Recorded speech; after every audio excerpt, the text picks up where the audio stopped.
Bonjour, moi c'est Magali, je suis coach et thérapeute et sur cette chaîne, on parle de comment la musique peut nous aider à mieux gérer nos émotions.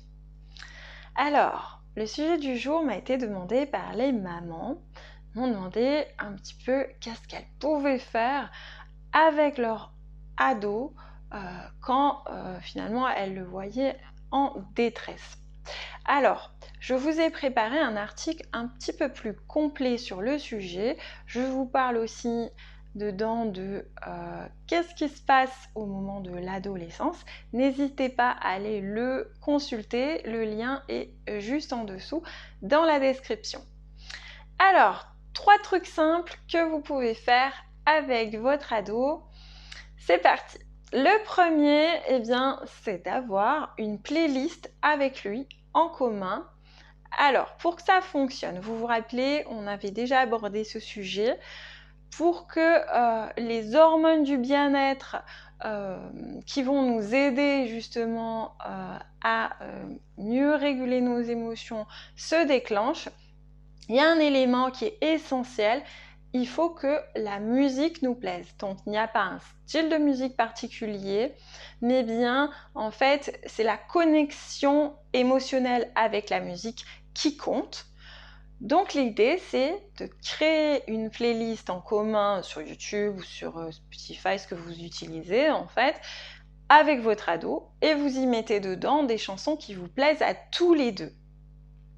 Donc ça, c'est la première chose que vous pouvez faire, les écouter ensemble. La deuxième chose que vous pouvez faire, c'est dans la même acabit en fait, vous pouvez chanter.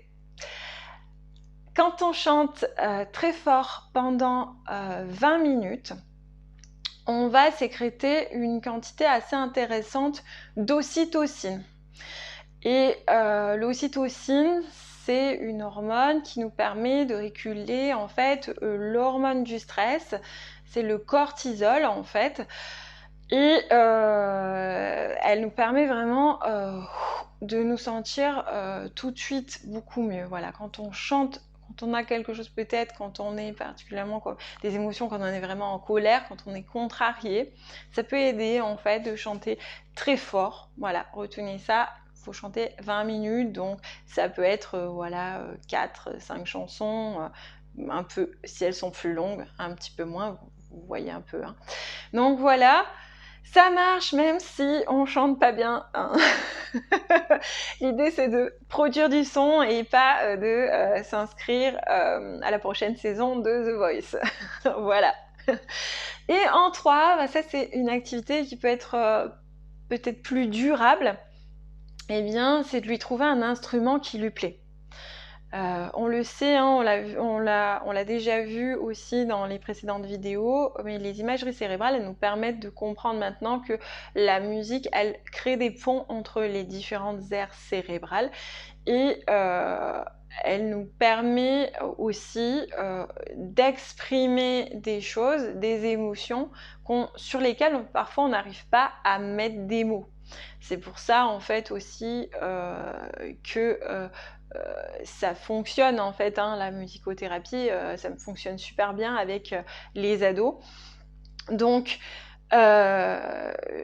j'ai créé un programme, hein, donc moi j'utilise beaucoup le chant, mais aussi des instruments en fait de musique du monde. Et voilà, donc j'ai créé un programme spécial pour les ados qui s'appelle Je chante donc je suis. Et en fait, on va faire ensemble, on va communiquer à travers des chansons. On va essayer de développer leur agilité émotionnelle. Donc pareil, si ça vous intéresse, vous trouverez aussi des informations à ce sujet sur mon site. Si vous souhaitez des informations complémentaires, n'hésitez pas à me contacter pour savoir bien un petit peu comment, si ça vous intéresse de faire participer votre ado. N'hésitez pas à me contacter. Donc, je vous disais, vous pouvez aussi donc lui trouver un instrument de musique avec lequel il connecte pour essayer de vous donner des repères. Après, c'est à essayer encore une fois. Hein. Mais voilà, si vous avez un ado vous avez l'impression que c'est une cocotte minute qui déborde, et c'est peut-être le rythme, de lui trouver un instrument, voilà, la batterie, les percussions, quelque chose sur lequel il peut taper. Si vous avez un ado qui, au contraire, a du mal à s'exprimer, eh bien voilà, essayez de voir peut-être, emmenez-le dans un magasin d'instruments de musique, ou bah, vous pouvez aussi lui faire écouter des instruments de musique. Mais le mieux, c'est quand même qu'il arrive à toucher, quoi, hein, qu'il arrive à expérimenter lui-même. Donc, ce que je fais moi avec eux, c'est que je leur mets les instruments en fait à portée de main et je leur fais essayer, je leur montre, je leur dis t'as envie d'essayer, tu veux voir ce que ça fait, tout ça, voilà. Donc l'idée c'est vraiment, encore une fois, qu'ils connectent avec l'instrument, qu'ils aient en fait un rapport émotionnel avec cet instrument, qu'ils aiment en fait tout simplement voilà, j'allais dire le tripoter, mais vous avez compris, quoi. Voilà, qu'il aime le manipuler, en fait, qu'il aime l'avoir en main et qu'il aime s'en servir, voilà. Ce qui est important aussi, si vous lui trouvez donc un instrument, c'est de ne pas lui imposer. C'est vraiment de lui proposer et qu'il adhère. S'il adhère pas, ça ne marchera pas, en fait, hein. Donc, il faut vraiment que ça soit lui, ou vous pouvez lui proposer et lui mettre différents instruments entre les mains. Et quand il adhère avec un instrument, essayez de lui trouver des cours adaptés. Donc les cours, c'est pareil, il ne faut pas qu'il le voit comme une matière de plus à l'école, surtout s'il n'aime pas l'école, hein. C'est vraiment une école avec laquelle, ou un prof, un environnement dans lequel il va se sentir bien, et il faut qu'il ait envie d'y aller toutes les semaines. Voilà. Donc ça, c'est super important. Que ça soit vraiment quelque chose qui soit vu comme une activité qui lui fait du bien, qu'il le ressente en fait, que ça lui fait du bien.